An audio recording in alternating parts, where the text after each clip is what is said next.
The bucket of dirty water at her knees had long since turned gray with the grime of 100 boots, but Tessa Norwood kept scrubbing the wooden floor of the Riverside Hotel with the same steady determination she'd shown since dawn. Her back ached something fierce, and her hands were raw and cracked from the lye soap, but she couldn't stop now, not when Mrs. Henderson would be making her rounds any minute to inspect the work. It was late summer in 1878, and Fort Kearny, Nebraska was bustling with cattlemen, soldiers, and drifters, all of them tracking mud and worse through the hotel lobby like they owned the place. She pushed a strand of honey-colored hair from her face with the back of her wrist, careful not to touch her skin with her soap-covered fingers. At 22 years old, she'd been scrubbing floors for nearly 8 years, ever since her father died and left her mother with nothing but debts. Her mother had passed 2 winters ago from consumption, leaving Tessa truly alone in the world. The hotel work was honest, at least, even if it was back-breaking, and the pay barely covered her tiny room in the boarding house 3 streets over. The front doors swung open with a bang that made her jump, and she looked up to see a tall figure silhouetted against the bright afternoon sun. As her eyes adjusted, she took in the sight of a cowboy unlike any she'd seen in Fort Kearny before. He was tall and broad-shouldered, with dark hair that curled slightly at his collar and a jawline that looked like it had been carved from granite. His clothes were dusty from the trail, but they were well made, and the gun at his hip sat in a holster that spoke of quality craftsmanship. "Help you, sir." Mrs. Henderson's sharp voice cut through the lobby from her position behind the desk. "Need a room for a few nights," the cowboy said, his voice deep and smooth as whiskey. "Got business in town." Tessa quickly bent back to her scrubbing, knowing better than to be caught staring at guests. Mrs. Henderson didn't tolerate her help acting familiar with the clientele. She heard the scratch of the pen in the register, the clink of coins on the wooden counter, and then boots crossing the floor toward the stairs. They stopped right next to her bucket. "Miss," that whiskey-smooth voice said, and she had no choice but to look up. "You got a name?" "Tessa Norwood, sir," she said quietly, keeping her eyes down as was proper. "You work here every day?" "Yes, sir. 6 days a week." He was quiet for a long moment, and she could feel his eyes on her, studying her in a way that made her skin warm despite herself. "That's a hard life for a young woman," he finally said. "It's honest work, sir," she replied, because what else could she say? She had no family, no prospects, and precious few options in a town like Fort Kearny. "Carson," he said. "Carson Abbott. And you don't need to call me sir like I'm somebody special." She did glance up then, curiosity getting the better of her. His eyes were a striking blue-gray, like the sky before a storm, and there was something in them that looked almost sad when he gazed down at her kneeling on the floor. "Mr. Abbott, then," she said, offering a small, polite smile. "That'll do for now," he said, and then he was climbing the stairs with his saddlebags over his shoulder, leaving her to wonder what kind of man noticed a maid scrubbing floors when most guests looked right through her like she was part of the furniture. She finished the lobby floor and moved on to the dining room, her knees protesting with every shift of position. By the time she was done with her work for the day, the sun was setting and her whole body felt like one big bruise. She collected her meager wage from Mrs. Henderson and stepped out into the evening air, breathing in the smell of dust and horses and the distant scent of bread from the bakery down the street. "Miss Norwood," a voice called, and she turned to find Carson Abbott leaning against the side of the hotel building, his hat tipped back on his head. "You heading home?" "Yes, Mr. Abbott," she said, clutching her small coin purse close. Fort Kearny was usually safe enough, but a woman alone still had to be careful. "Mind if I walk with you a ways? I'm new to town and wouldn't mind learning the lay of the land. She should say no. Mrs. Henderson would have a fit if she heard that Tessa was walking around town with a hotel guest.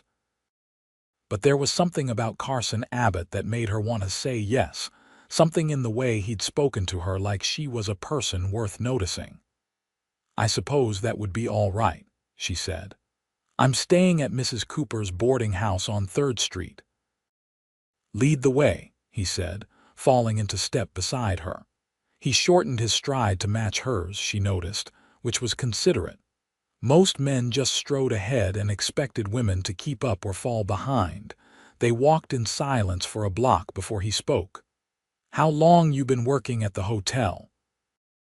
3 years this October," she said. "Before that, I was doing laundry for Mrs. Patterson, but she passed and her son sold the business." "No family of your own?" "No, sir." "I mean no, Mr. Abbott. Lost my mother 2 years back." "I'm sorry to hear that," he said, and he sounded like he meant it. "That's a lonely way to live." "It's the way of things," she said with a shrug she didn't quite feel. "Lots of folks have it worse than me." They reached the boarding house and she paused at the bottom of the porch steps. "This is where I'm staying," she said. "Thank you for the company, Mr. Abbott." "The pleasure was mine, Miss Norwood," he said, tipping his hat. "I hope I'll see you tomorrow at the hotel." "I'll be there," she said. "Same as always." She watched him walk back toward the center of town before she went inside, her mind full of questions about the mysterious cowboy who'd taken the time to notice her. Mrs. Cooper was in the parlor with her knitting when Tessa entered, and the older woman looked up with knowing eyes. "Making friends with strangers, Tessa?" "Just being polite, Mrs. Cooper," Tessa said, heading for the stairs to her small room on the 2nd floor. "He's a handsome one, I'll give you that," Mrs. Cooper called after her. "But be careful, girl. Handsome cowboys are usually trouble." Tessa didn't answer, but as she lay in her narrow bed that night, she couldn't help thinking about those storm-gray eyes and the way Carson Abbott had looked at her like she mattered. It was a dangerous thing to think about, she knew. Girls like her didn't end up with men like him. She'd learned that lesson watching other chambermaids and washerwomen fall for sweet words and pretty faces, only to be left behind when the men moved on to the next town or the next girl. But still, she thought about him as she drifted off to sleep, and she dreamed of a life where her back didn't ache and her hands weren't raw and red. The next morning came too soon, as it always did. Tessa dressed in her worn gray work dress and pinned her hair back into a tight bun before heading downstairs for the weak coffee and stale biscuit that passed for breakfast at the boarding house. The walk to the hotel was pleasant enough in the cool morning air before the Nebraska sun turned brutal. Mrs. Henderson was already at her post when Tessa arrived, her face pinched with its usual expression of disapproval. "You're 2 minutes late," she said sharply. "I'm sorry, Mrs. Henderson," Tessa said, though the old clock on the wall clearly showed she was exactly on time. There was no point in arguing. "Get started on the 2nd floor rooms. The guests in room 7 checked out early, and I want it spotless for the next arrival." Tessa collected her supplies and climbed the stairs, her arms already heavy with buckets and rags and brushes. Room 7 was at the end of the hall, and she knocked softly before letting herself in with her master key. The room was in decent shape, all things considered. Some guests left their rooms looking like a tornado had blown through, but these folks had at least made an attempt at tidiness. She was stripping the bed when she heard the door to the next room open and close. Room 8, she knew, was occupied by Carson Abbott. She tried not to think about the fact that only a thin wall separated them as she worked, bundling the soiled linens and setting them in the hallway. By midday, she was back downstairs scrubbing the dining room floor while guests ate lunch around her, stepping over her work area like she was invisible. Her stomach growled, but she wouldn't eat until her shift ended at 6 o'clock. Mrs. Henderson didn't allow the help to take meal breaks.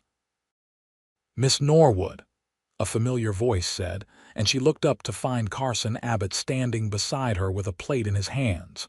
"You look like you could use some food." "I can't, Mr. Abbott," she said quickly, glancing toward the desk where Mrs. Henderson watched with eagle eyes. "I'm not allowed to eat while I'm working." His jaw tightened, and something dark flashed in those gray eyes. "That's so." He didn't say anything else, just turned and walked straight to the desk. Tessa watched in horror as he leaned against the counter and spoke to Mrs. Henderson in a voice too low for her to hear. Whatever he said made the older woman's face turn an interesting shade of red, but she gave a curt nod. Carson returned with the plate still in his hands and set it down on a clean table. "Mrs. Henderson says you can take a 15-minute break," he said. "Come on now, food's getting cold." Tessa stood on shaky legs, hardly daring to believe it. She sat down at the table, acutely aware that every eye in the dining room was on her. The plate held roast beef, potatoes, and green beans, more food than she usually ate in a whole day. "I can't accept this," she said, even though her mouth was watering. "It's too much." "It's just a plate of food, Miss Norwood," he said, settling into the chair across from her. "Nothing more and nothing less. Now eat before I take offense." She ate, trying to maintain some dignity even though she wanted to shovel the food into her mouth like a starving dog. It was delicious, and she had to bite back a sound of pleasure at the taste of properly seasoned beef. When had she last eaten meat that wasn't gristle and fat? "Thank you," she said when she'd finished, dabbing at her mouth with the napkin he'd provided. "That was very kind of you, Mr. Abbott." "Carson," he said. "Just Carson. And it wasn't kindness, it was common sense. Nobody should have to work all day without a meal. That's the way it is for folks like me," she said quietly. "Always has been." "Doesn't mean it's right," he said, his voice rough with something that might have been anger, though she didn't think it was directed at her. Mrs. Henderson cleared her throat loudly from across the room, and Tessa jumped to her feet. "I need to get back to work," she said. "But thank you again. I won't forget it." "Tessa," he said, stopping her with a hand on her arm. His touch was gentle, warm through the thin fabric of her sleeve. "You deserve better than this." She didn't know what to say to that, so she just nodded and hurried back to her bucket and brush. But his words echoed in her mind for the rest of the afternoon, settling into her chest like a warm coal. She couldn't remember the last time someone had said she deserved anything at all. That evening, Carson was waiting outside the hotel again when she finished her shift. She'd expected it this time, and she'd also expected the little flutter in her stomach when she saw him. Mrs. Cooper was right, he was trouble. But maybe, just this once, she could allow herself a little bit of trouble. "Evening, Tessa," he said, falling into step beside her. "Evening, Carson," she replied, using his first name since he'd insisted on it. "I've been thinking," he said as they walked, "about what you said yesterday about having no family. It's not something I dwell on," she said, which was a lie. She thought about it every day, the loneliness that sat in her chest like a stone. "I lost my parents too," he said. 5 years ago, ranch fire out in Wyoming territory. I was 19, thought I knew everything. Turned out I didn't know a damn thing about being alone in the world." "I'm sorry," she said softly. "That must have been terrible." "It was," he agreed. "Still is some days, but I learned something from it. I learned that life's too short to spend it doing things that break your spirit. And Tessa, watching you on your knees scrubbing floors for pennies, it breaks my heart." She stopped walking and turned to face him. They were on a quiet stretch of street, away from the main traffic of town. "Why do you care?" she asked, and there was more hurt in her voice than she'd intended. "You don't know me. You don't owe me anything." "No, I don't know you," he said. "Not yet, but I'd like to." and I don't need to know your whole life story to see that you're a good person stuck in a bad situation. I've got some money saved up, Tessa. Not a fortune, but enough to buy a small ranch. I came to Fort Kearney to look at a piece of property about 10 miles south of town. Got a nice house on it, some good grazing land, a creek running through. Her heart was beating too fast, and she didn't dare let herself hope. Why are you telling me this? Because I want you to see it, he said. I want you to understand that there are other possibilities out there. Better ones. Carson, she said, and her voice wavered. I can't just leave my job and go looking at ranches with you. People would talk. Mrs. Henderson would dismiss me, and I can't afford to lose my position. What if you didn't need the position? He asked. What if you never had to scrub another floor again? The words hung in the air between them, heavy with implication. I don't understand, she said, though part of her did, and that part was terrified and hopeful in equal measure. Come see the ranch with me tomorrow, he said. It's Sunday. You have the day off, don't you? Yes, but I couldn't possibly go alone with you. It wouldn't be proper. We'll bring a chaperone, he said. Mrs. Cooper, if she'll come, or one of the other ladies from the boarding house. I'll rent a buggy and make it a proper outing. Please, Tessa. Just give me a chance to show you something different. She should say no. Every practical bone in her body was screaming at her to say no and walk away from this handsome cowboy with his crazy ideas and his storm-gray eyes. But when she opened her mouth, what came out was, "All right, I'll go." The smile that broke across his face was like sunrise, bright and warm and full of promise. Thank you, he said. I'll come by at 9 o'clock tomorrow morning with the buggy. That night, Tessa lay awake for hours, her mind racing with possibilities and fears. What was she doing? She barely knew Carson Abbott. He could be anyone, anything. He could be leading her out to that ranch to rob her, though she had nothing worth stealing or worse. But somehow, in her heart, she didn't believe that.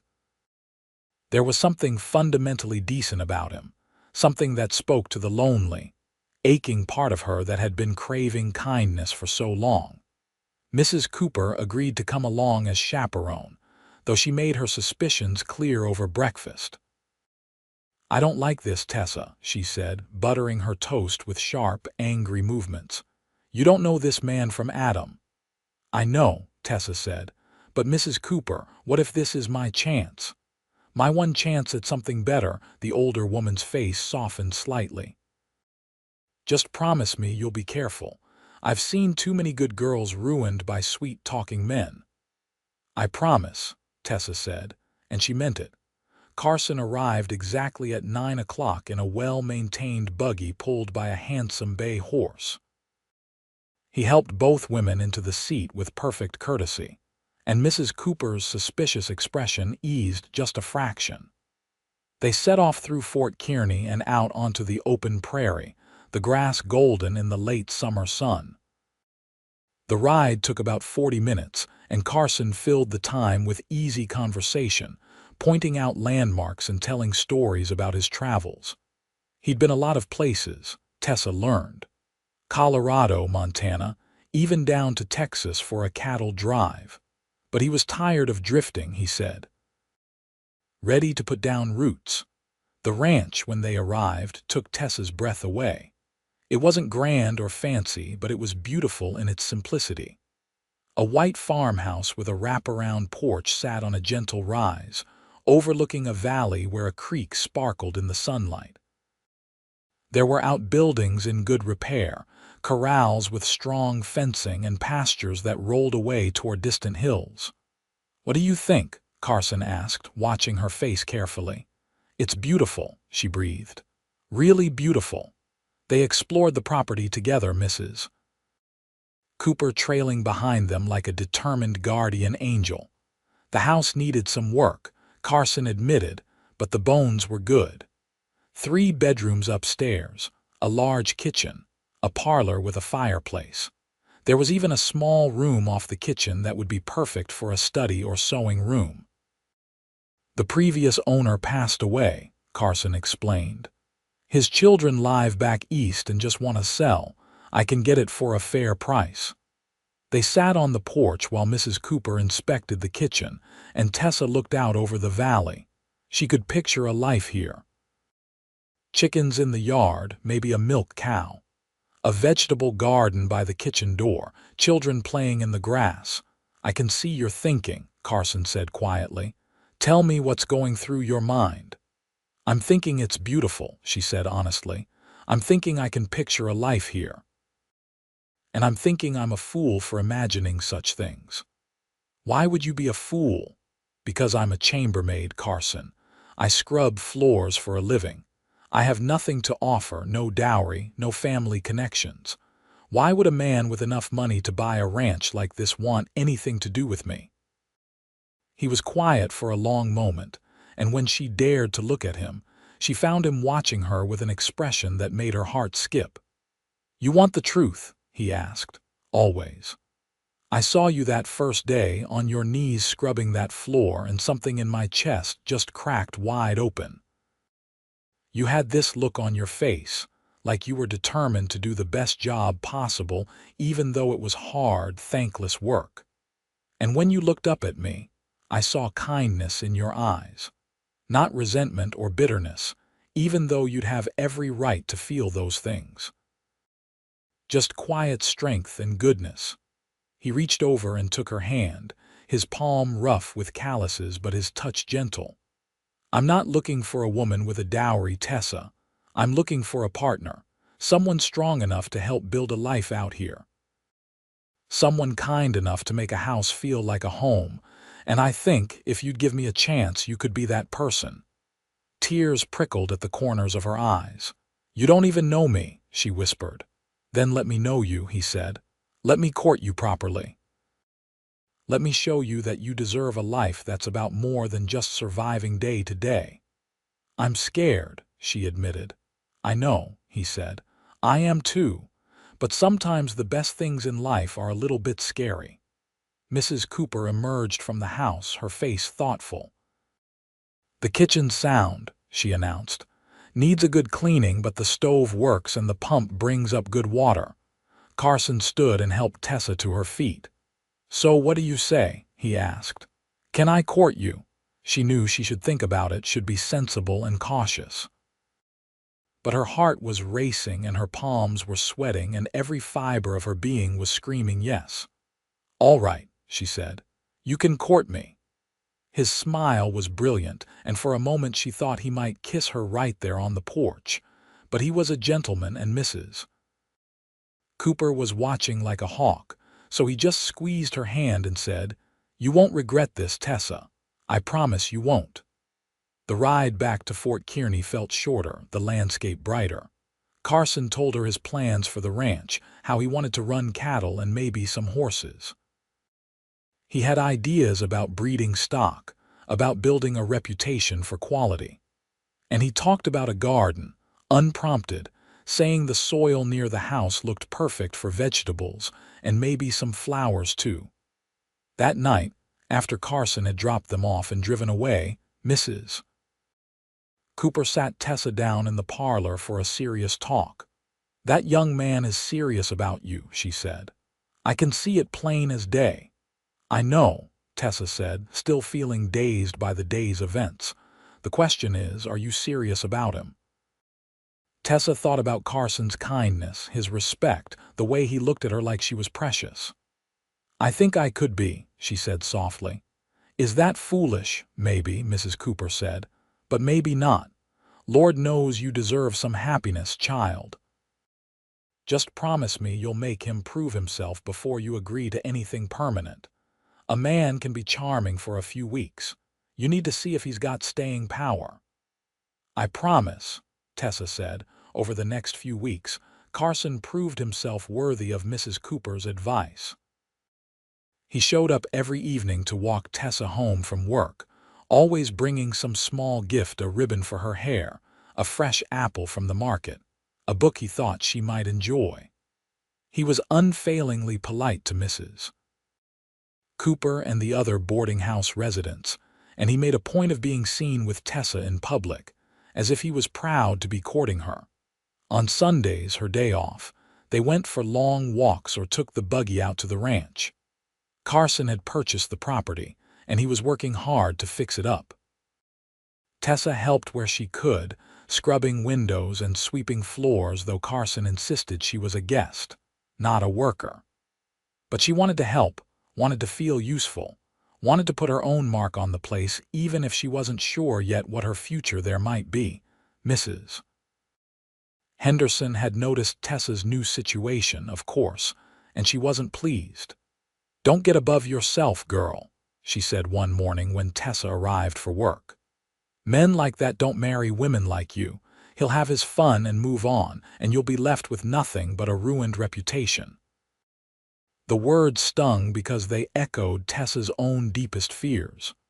But that evening, when Carson met her outside the hotel, he took one look at her face and said, "What happened?" She told him, and the anger that flashed across his face was fierce.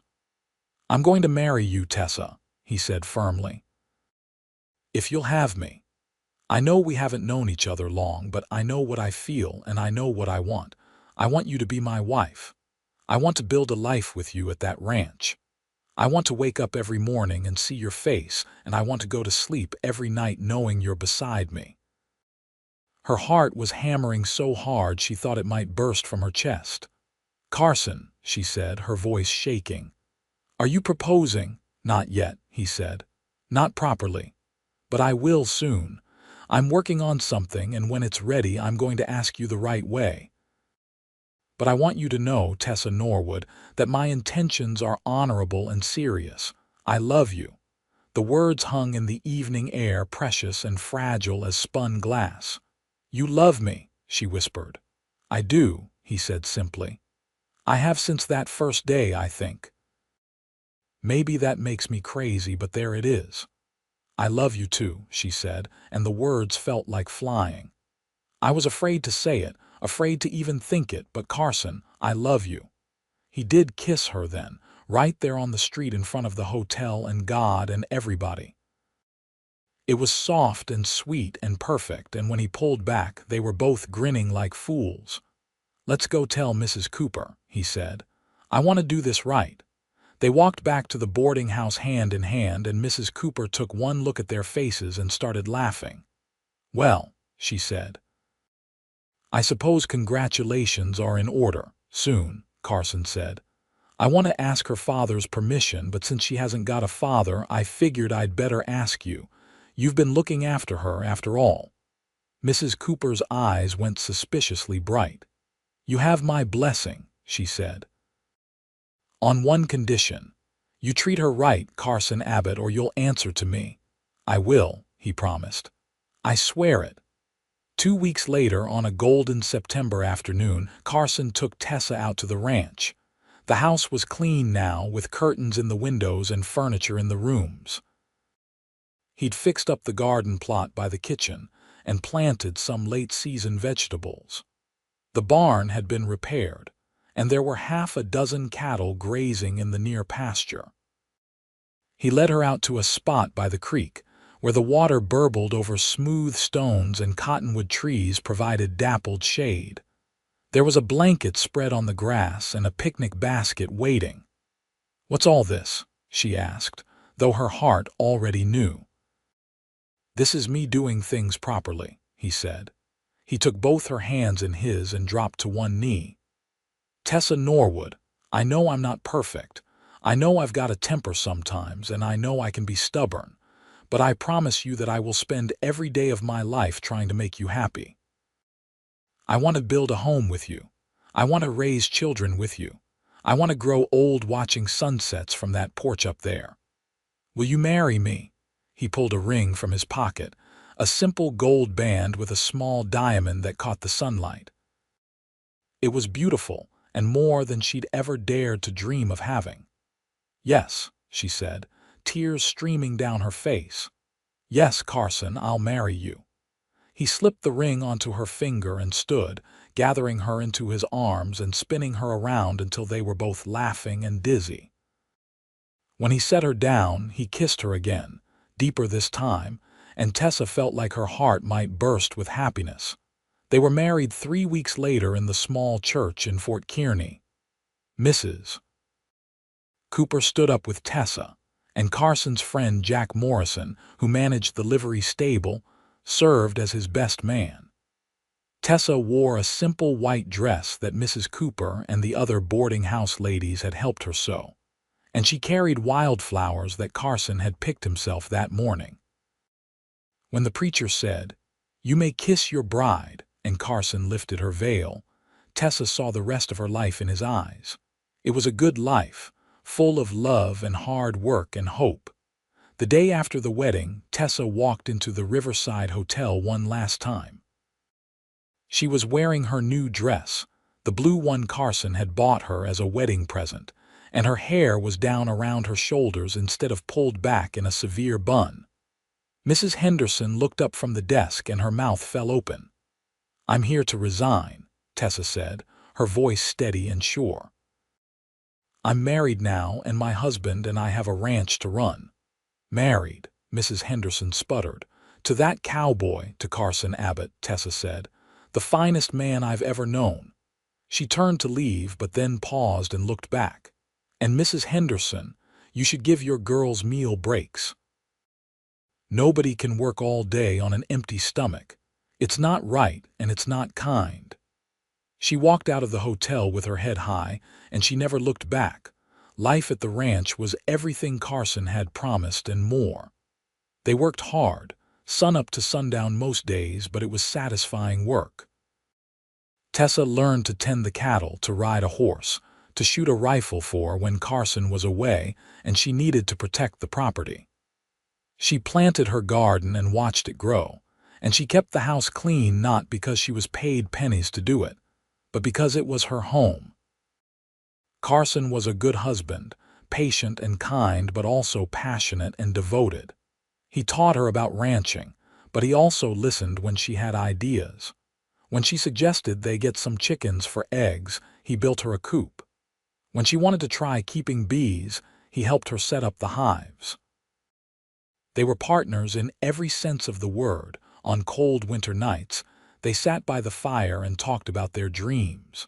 Carson wanted to expand the herd, maybe start breeding horses. Tessa wanted children someday, a house full of noise and laughter. They both wanted to build something lasting, something they could be proud of. The first year of marriage flew by in a blur of hard work and deep happiness. They had their struggles, of course. There were droughts that made the creek run low and storms that damaged the barn. There were disagreements about money and how to manage the ranch. But they worked through everything together, learning to communicate, to compromise, to support each other through the hard times. On their first anniversary, Carson surprised Tessa with a trip back to Fort Kearney. They had dinner at the hotel dining room, sitting at a table as paying customers instead of Tessa being on her knees scrubbing the floor. Mrs. Henderson served them personally, her face pinched with disapproval, and Tessa had to hide her smile behind her napkin. "I never thanked you properly," Carson said when they were alone again. "For what?" Tessa asked. "For taking a chance on me, for trusting me when you had no reason to, for building this life with me." "You saved me," she said softly. "That day when you walked into the hotel, I was drowning. I just didn't know it. You threw me a lifeline." "We saved each other," he said, taking her hand across the table. "I was drifting before I met you, had no purpose, no reason to settle down. You gave me something to work for, someone to come home to." In the spring of their second year, Tessa discovered she was pregnant. She told Carson one evening after supper, watching his face carefully for his reaction.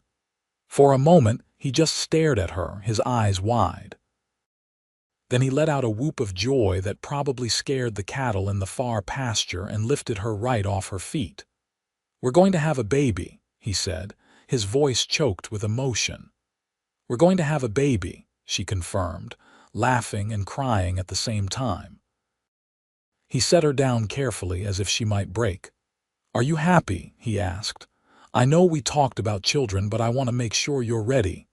I'm happy, she said. I'm so happy I could burst. The pregnancy was relatively easy, though Tessa still insisted on doing her fair share of the work around the ranch. Carson fretted and worried, but she was strong and healthy and determined not to be treated like an invalid. Mrs. Cooper came out from town regularly to check on her, and Carson hired a local girl to help with the heavier chores as Tessa's belly grew. In November, during a cold snap that frosted the windows and made the creek ice over at the edges, Tessa went into labor. Carson rode like the devil was chasing him to fetch the midwife from Fort Kearney, and Mrs. Cooper arrived right behind them. The labor was long and hard, but when Tessa finally heard her baby's first cry, every moment of pain was forgotten. "It's a boy," the midwife announced, placing the squalling infant in Tessa's arms. "A big, healthy boy." Carson was at her side instantly, his face wet with tears as he looked down at his son. "He's perfect," he whispered. "Tessa, he's perfect." They named him Thomas, after Tessa's father, and Charles for Carson's middle name. Little Tommy was indeed perfect, with his father's dark hair and his mother's bright eyes. Carson was completely besotted, spending hours just watching the baby sleep. The years that followed brought more children: a daughter named Mary 2 years after Tommy, and another son, James, 2 years after that. The house that had once seemed too big was suddenly full of noise and life and love. Tessa's days were busy with cooking and cleaning and caring for children, but it was different from her old life at the hotel. Everything she did was for her family, for the people she loved most in the world. Carson expanded the ranch gradually, buying more land when he could afford it and building up the herd. He gained a reputation as a fair dealer and a skilled cattleman. Tessa became known for her garden and her preserves, which she sold in town to bring in extra money. Together, they built a life that was prosperous and full, but the best moments were the quiet ones. Sunday mornings, when they all piled into the wagon to go to church, the children scrubbed and dressed in their best clothes. Evening meals around the big kitchen table, everyone talking at once about their day. Nights after the children were in bed, when Carson and Tessa would sit on the porch and watch the stars come out, his arm around her shoulders and her head on his chest. "You ever think about that first day?" Carson asked one such evening when they'd been married nearly 10 years. "When I walked into the hotel and saw you scrubbing that floor, sometimes," Tessa said, "it feels like a lifetime ago, like it happened to someone else." "I knew right then," he said. "The moment I saw you, something in me just knew you were going to change my life." "You changed mine," she said. "You kept your promise, you know. I never scrubbed another floor for money after that day." "Well, you've scrubbed plenty of floors here," he said with a laugh. "Just ask Tommy about the mud he tracked in last week." "That's different," she said. "That's for us, for our family. That's love, not survival." He kissed the top of her head. "I love you, Tessa Abbott. Every single day I love you more." "I love you too," she said. "Thank you for seeing me that day, for noticing me when everyone else just looked right through." "How could I not notice you?" he said. "You were the brightest thing in that whole dusty hotel. You still are, the brightest thing in my whole world." The children grew. Tommy turned out to be a natural horseman, with his father's skill and his mother's patience. Mary was clever and bookish, always with her nose in some borrowed volume from the small library in Fort Kearney. James was the mischief maker, always getting into some scrape or another, but with such a sweet nature that it was impossible to stay mad at him. Carson taught the boys to work the ranch, to ride and rope and brand cattle. Tessa taught Mary to cook and sew and manage a household. But they also made sure all their children could read and write and figure numbers. Education was important to them both, perhaps because neither had much formal schooling themselves. When Tommy was 16, a pretty girl named Sarah from one of the neighboring ranches caught his eye. Carson and Tessa watched with amusement and some nostalgia as their eldest son stumbled through courtship, bringing Sarah wildflowers and blushing whenever she spoke to him. "Remember when that was us?" Tessa said one evening, watching Tommy ride off toward the adjacent property. "I was smoother than that," Carson protested. "You were not," Tessa said, laughing. "You were tongue-tied half the time." "Maybe," he admitted, "but it worked out all right in the end." "Better than all right," she said, taking his hand. They were sitting on the porch, as they had thousands of times over the years. The view never got old, the valley stretching out before them, the creek winding through it, the cattle dotting the hillsides. "You ever regret it?" Carson asked quietly. "Marrying me, I mean." "Taking a chance on a cowboy you barely knew?" "Never," she said firmly. "Not for one single moment, do you?" "Hell no," he said. "You're the best thing that ever happened to me, Tessa. You and these kids and this life we built together. I wouldn't change a thing." The seasons continued their endless cycle. Springs brought new calves and planting time. Summers meant long days of hard work under the brutal Nebraska sun. Autumns were for harvest and preparation. Winters were for rest and planning. Through it all, Carson and Tessa remained devoted to each other and their family. When Mary turned 18, she surprised them by announcing she wanted to be a teacher. She'd been helping the schoolmarm in Fort Kearney on weekends, and she'd discovered a passion for education. Carson and Tessa were proud but also a little worried. They'd always assumed Mary would marry and settle nearby, but teaching might take her away. "You should follow your dreams, sweetheart," Tessa told her daughter. "Don't let fear hold you back." "But what about the ranch?" Mary asked. "Don't you need me here?" "We'll manage," Carson said. "Your mother and I want you to be happy, not stuck doing something you don't love just because it's expected." In the end, Mary did become a teacher, taking a position at the school in Fort Kearney. She lived in town during the week and came home on weekends, filling the house with stories about her students and her work. She was good at it, patient and creative, and Tessa couldn't help but feel a fierce pride in her daughter's independence. Tommy did eventually marry Sarah, in a lovely ceremony at the church in Fort Kearney. They built a small house on the far end of the Abbott Ranch, and Tommy took on more responsibility for the day-to-day operations. Sarah was a sweet girl who fit right into the family, and she made Tommy happy, which was all Tessa could ask for. James, true to his mischievous nature, left home at 19 to see the world. He promised to come back eventually, and Tessa believed him, but it was hard to watch him ride away. Carson held her while she cried that night, understanding her tears even though he didn't say much. "He'll be back," Carson said. "He's got Abbott blood. This land gets in your bones." He was right. James returned 2 years later, full of stories about his adventures but ready to settle down. He'd seen enough of the world to appreciate what he had at home. The years passed, gentle and swift. Carson's hair turned gray and lines deepened around Tessa's eyes. They moved a little slower than they used to, but they were healthy and happy. The ranch prospered, and so did their children. Tommy and Sarah had 4 children of their own. Mary eventually married a lawyer from Fort Kearney and had 2 daughters. James married a girl he'd met on his travels and brought her home to the ranch, where they built a life together. On their 30th wedding anniversary, the whole family gathered at the ranch for a celebration.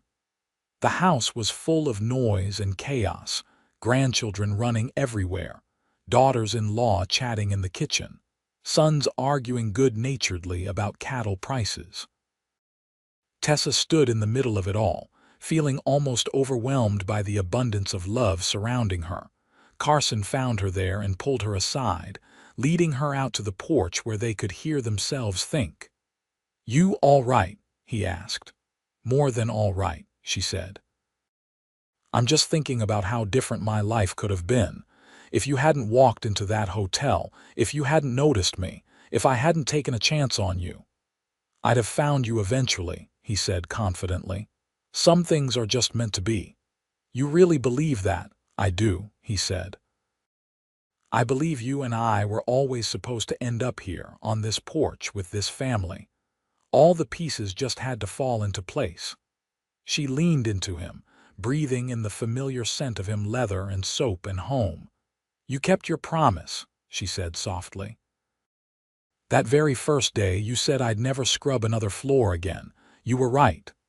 "Well, technically you've scrubbed a lot of floors," he said with a laugh. "Just not for Mrs. Henderson." "You know what I mean," she said, swatting his arm playfully. "You gave me a life I never thought I could have. You gave me hope when I'd forgotten what it felt like. You gave me purpose," he countered. "You gave me a reason to stay in one place. You gave me a family. You gave me everything that matters." They stood there together, watching the sun set over their valley, painting the sky in shades of gold and pink and purple. Behind them, through the open windows, they could hear their family laughing and talking. 30 years of love and life and shared dreams, all contained in the walls of that house. "You think we did all right?" Tessa asked. "With the kids, with the ranch, with everything?" "I think we did better than all right," Carson said. "Look at them, Tessa. 3 good kids who grew up to be good adults, grandkids who are healthy and happy, a ranch that's been profitable enough to support everyone. I'd say we did damn well." "Language," she said automatically, though there was no heat in it. "Sorry," he said, not sounding sorry at all, "but it's true. We built something here, something that's going to last." As if to prove his point, Tommy came out onto the porch with his eldest son on his shoulders. "Ma, Pa, we're ready to cut the cake Sarah made. Come on back inside." They went, hand in hand, and joined their family around the big table that Carson had built years ago. The cake was chocolate, Tessa's favorite, and it was delicious. They ate and laughed and told old stories, the kind that get better with each retelling. Little Sophie, Tommy's youngest at 5 years old, climbed into Tessa's lap and said, "Grandma, tell us about when you and Grandpa met." "Oh, you've heard that story 100 times," Tessa said. "But I like it," Sophie insisted. "It's romantic." Tessa looked at Carson and he smiled at her. "Go ahead," he said. "Tell it." So Tessa told the story as she had many times before. She told them about scrubbing floors at the Riverside Hotel, about a tall cowboy with kind eyes who'd noticed her when everyone else looked right through her. She told them about the ranch, about taking a chance on love, about building a life together one day at a time. The children listened with rapt attention, even though they knew how it ended. Even the adults were quiet, caught up in the tale. When Tessa finished, Sophie sighed contentedly. "That's the best story ever," she declared. "I think so too," Carson said, winking at Tessa. "Best story I ever lived, anyway." As the evening wound down and families began to depart, Tessa walked them each to their wagons and buggies, hugging her children and grandchildren goodbye. When the last wagon had disappeared down the road toward Fort Kearney, she returned to the porch where Carson waited. "Tired?" he asked. "A little," she admitted. "But it's a good tired." "Come here," he said, pulling her down to sit beside him on the porch swing he'd built a decade ago. They swayed gently, the chains creaking in a comfortable, familiar rhythm. 30 years, Tessa mused. It seems like forever and no time at all. "Here's to 30 more," Carson said. "I don't know if we'll get 30 more," Tessa said realistically. "We're not young anymore." "Then however many we get," he said. "I'll take every day I can have with you, Tessa Abbott." "And I with you," she said, resting her head on his shoulder. They sat there until the stars came out, bright and clear in the Nebraska sky. Tessa thought about the girl she'd been, scrubbing floors and dreaming of something better. She thought about the woman she'd become, strong and confident and deeply loved.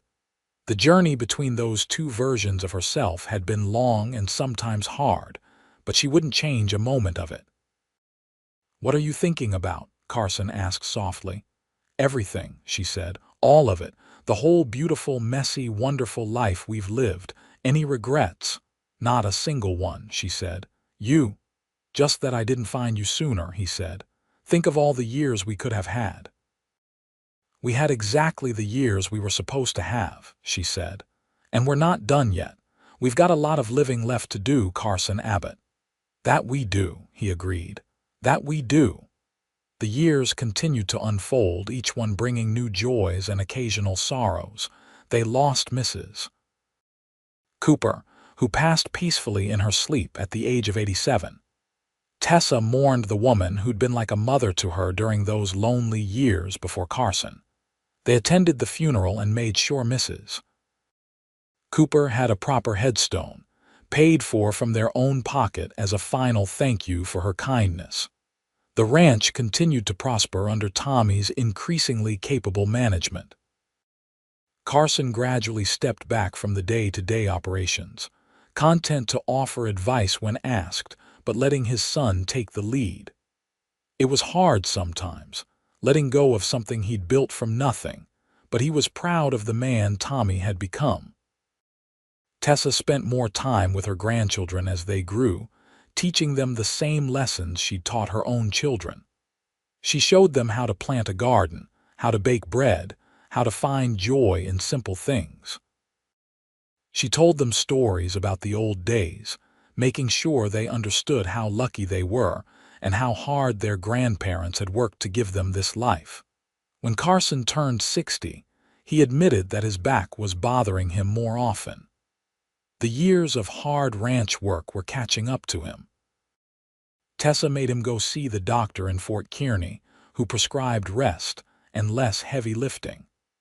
Carson grumbled about it, but he followed orders, mostly because Tessa threatened him with dire consequences if he didn't.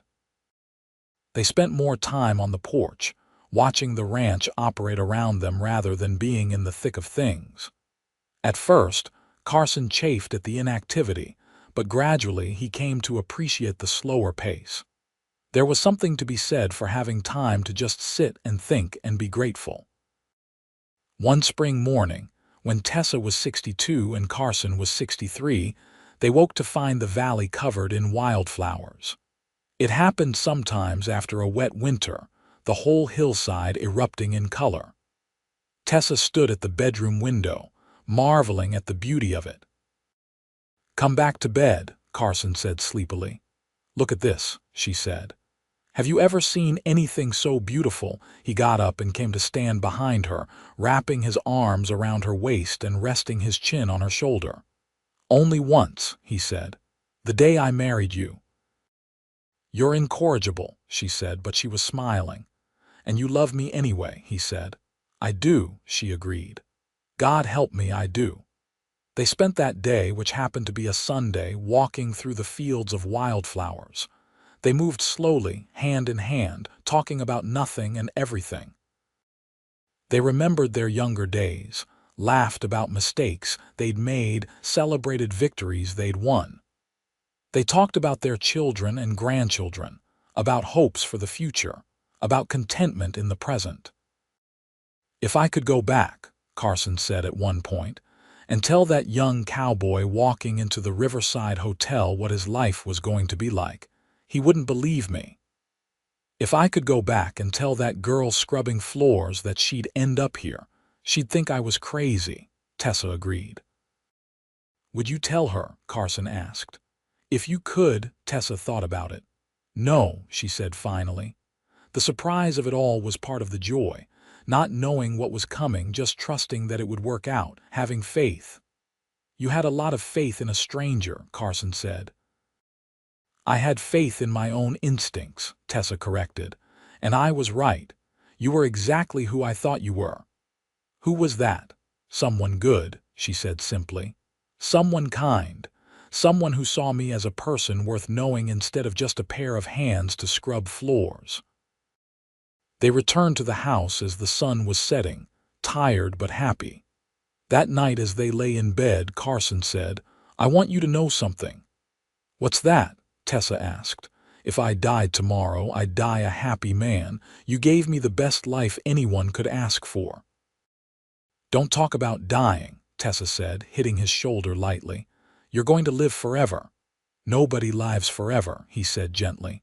"But however long I've got, I want you to know I'm grateful for every moment." "Stop being morbid," she insisted. "We've got years left. Decades, probably." "Probably," he agreed. "But just in case, I wanted to say it."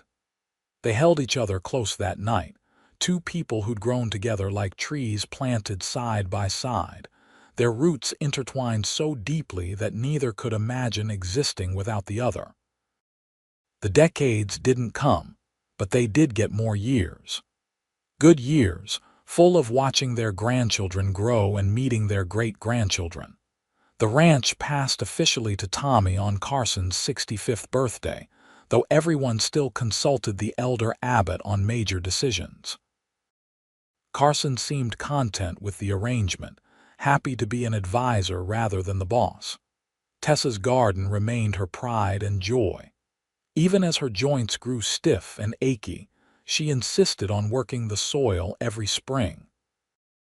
Mary brought her granddaughters out to help, and Tessa taught them the same lessons her own mother had taught her about coaxing life from the earth. On their 40th anniversary, the family threw another big celebration at the ranch.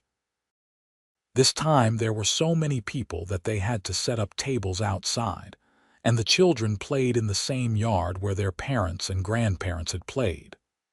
Carson and Tessa were both moving slower now, their hair completely gray, their faces lined with the evidence of a life well lived. 40 years, Carson said during his speech at dinner. 40 years since I walked into a hotel and saw the woman who would change my life. People talk about love at first sight like it's a fairy tale, but I'm here to tell you it's real. I saw Tessa and I knew. Didn't know how it would work out, didn't know if she'd even give me the time of day, but I knew she was special. And 40 years later, she's still the best thing that ever happened to me. Tessa stood up, tears streaming down her face, and kissed him in front of everyone. The family cheered and clapped, and several of the grandchildren made exaggerated sounds of disgust that had everyone laughing. Later, when most of the family had gone home and only Tommy and Sarah remained to help clean up, Tessa and Carson retreated to their porch. It was their place, where they'd had countless conversations over the years, where they'd planned their future and remembered their past. "Think we'll make it to 50?" Carson asked. "I plan to," Tessa said firmly. "I didn't come this far to quit now."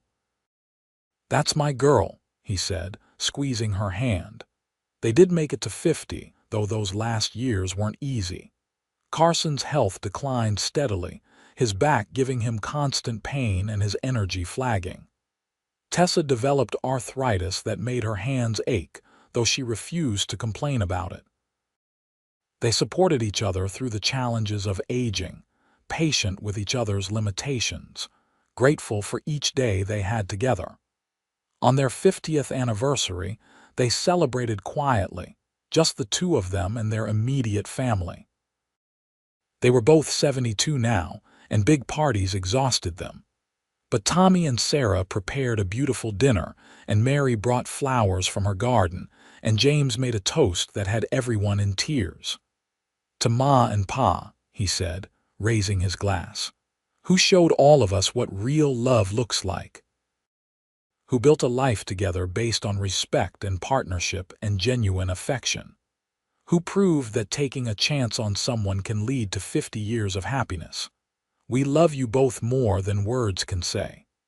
That night, after everyone had left, Carson and Tessa sat on their porch one more time. The swing creaked beneath them, the sound as familiar as breathing. The valley spread out before them in the moonlight, silver and beautiful, and theirs, 50 years, Tessa said softly. "We did it." "We sure did," Carson agreed. "And Tessa—" "Yes, thank you," he said. "For saying yes when I asked to court you, for taking a chance on me, for building this life with me, for loving me even when I was difficult, for everything." "Thank you for seeing me," she said, "for noticing me when I was invisible, for offering me a different kind of life, for loving me so well." They kissed, soft and sweet, the kiss of two people who'd shared a lifetime together. When they finally went inside to bed, they held each other close, content in the knowledge that they'd done something rare and precious. They'd found true love and kept it alive for 50 years. Carson passed away peacefully 3 years later in his sleep, with Tessa beside him. He was 75 years old, and he'd lived a good, full life. The whole town turned out for his funeral, a testament to the respect he'd earned over the decades. Tessa was devastated but not surprised. She'd known his time was coming, had felt him slowly letting go. She stayed at the ranch, refusing to move to town despite her children's concerns. This was her home, the place she and Carson had built together. She could feel him everywhere in the sturdy walls he'd maintained, in the porch where they'd spent so many evenings, in the land he'd worked so hard to improve. She wasn't ready to leave that behind. Tommy and Sarah looked after her, checking on her daily and making sure she had everything she needed. Mary visited regularly from town, and James came by whenever he could. The grandchildren and great-grandchildren kept her busy and gave her reasons to smile. 2 years after Carson's death, Tessa was sitting on the porch one evening when Sophie, now a young woman of 22, came to visit. She sat down beside her grandmother and said, "Tell me about Grandpa, about how you met." So Tessa told the story one more time. She told it the way she always had, with love and honesty and gratitude. She told Sophie about scrubbing floors at the Riverside Hotel, about a cowboy with kind eyes, about taking a chance on love. "He said I'd never scrub another floor again," Tessa said, her voice soft with memory. "And he kept that promise. He gave me a life I never could have imagined for myself. He gave me everything." "You must miss him so much," Sophie said, taking her grandmother's hand. "Every day," Tessa admitted. "But I'm also grateful. We had over 50 years together. Not everyone gets that." "Do you think you'll see him again?" Sophie asked. I mean, I do," Tessa said with quiet certainty. "I think when my time comes, he'll be waiting for me, and we'll sit on a porch somewhere and watch the sunset together, just like we always did." "That's beautiful, Grandma," Sophie said, tears in her eyes. "It was beautiful," Tessa agreed. "All of it. Even the hard parts. It was all beautiful because we went through it together." Tessa lived another 5 years, dying peacefully at the age of 82. She was surrounded by family when she passed. In the house she'd shared with Carson, in the bed where they'd slept side by side for over 50 years. Her last words were his name, spoken with such love that everyone present felt tears streaming down their faces. They buried her next to Carson in the small cemetery outside Fort Kearney, under a cottonwood tree that had stood for over a century. The whole town came to the funeral, paying their respects to a woman who'd been a pillar of the community, who'd raised fine children, who'd loved her husband with a devotion that had become legendary. At the reading of the will, the family discovered that Tessa had left letters for each of them. Tommy's encouraged him to keep building on what his father had started. Mary's praised her for her independence and strength. James's thanked him for coming home when it mattered. There were letters for each of the grandchildren too, full of wisdom and love and hope for their futures. But it was Sophie who received the longest letter. In it, Tessa wrote about love, about taking chances, about believing in yourself even when the world tells you you're not worth noticing. She wrote about the power of kindness, about the importance of choosing a partner who sees you for who you really are. And she wrote about the joy of a life well lived, full of love and purpose and genuine connection. Your grandfather once told me that I'd never scrub another floor again, Tessa had written. And while that wasn't technically true, I scrubbed many floors in our house over the years. What he meant was that I'd never again do meaningless work just to survive. He gave me a life of purpose, of partnership, of love. That's what I wish for you, Sophie. Find someone who sees you. Find work that matters to you. Build a life you can be proud of. And never, ever settle for less than you deserve. Sophie read the letter through tears, then read it again. And then she folded it carefully and put it in her pocket, close to her heart. Years later, when she told her own grandchildren about their great-great-grandparents, she would pull out that letter and read it to them, ensuring that Tessa and Carson's love story lived on for generations to come. The ranch remained in the Abbott family, passed down through the generations. Tommy's children worked it, and their children after them. The house was maintained and updated but never drastically changed. The porch remained, and family members still sat there in the evenings, watching the sunset over the valley. In town, the Riverside Hotel eventually closed, unable to compete with the newer, more modern establishments. But before it was torn down, Sophie Abbott went there one last time. She stood in the lobby where her grandmother had once scrubbed floors, and she said a quiet thank you to whatever forces had brought Tessa and Carson together in that place so many years ago. The story of the chambermaid and the cowboy became part of Fort Kearny's history, told and retold until it took on the quality of legend. People spoke of it as proof that true love existed, that one moment could change everything, that kindness and courage could build something lasting. But for the Abbott family, it was more than just a story. It was their foundation, the love story that had created them all. Every Christmas, when the whole family gathered at the ranch, someone would inevitably ask to hear the story again. And someone would tell it, keeping the details alive, making sure that future generations knew where they came from. They talked about how Carson had walked into that hotel and noticed a girl that everyone else overlooked. How he'd bought her dinner when she was hungry, walked her home when she was alone, shown her a different kind of life when she'd forgotten to hope. How Tessa had been brave enough to say yes when he asked to court her, trusting her instincts despite having every reason to be cautious. They talked about the ranch, about two people building a life together through hard work and determination and unwavering love.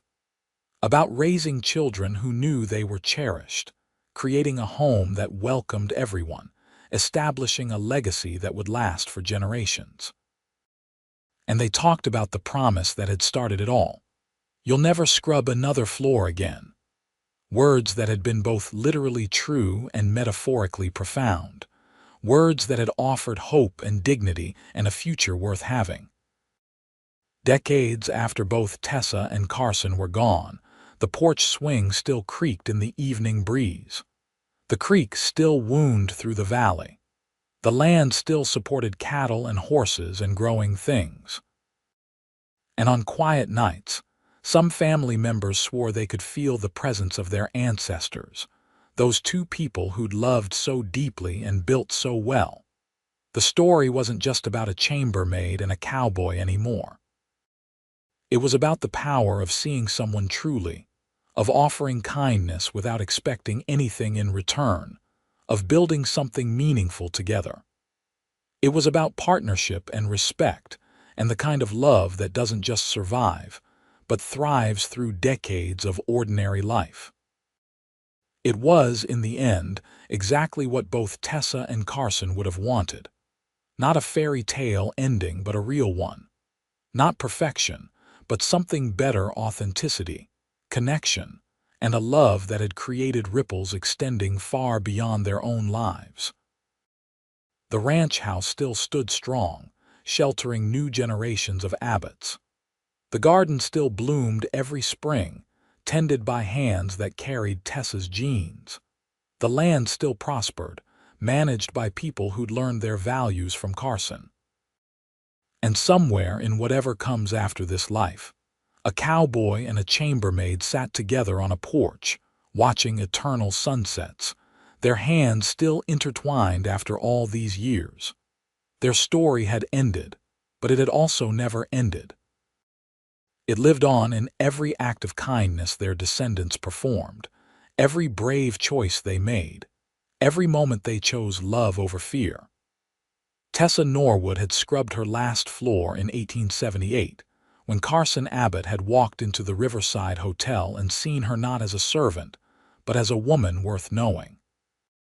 And from that one moment of recognition had flowed 53 years of marriage, a prosperous ranch, 3 children, countless grandchildren and great-grandchildren, and a love story that would be remembered long after everyone who'd known them personally was gone. It was, by any measure, a good life, a beautiful life, the kind of life worth remembering, worth celebrating, worth aspiring to. And it had all started with a bucket of dirty water, a scrub brush, and a cowboy who took the time to notice the girl on her knees, working hard and dreaming of something better.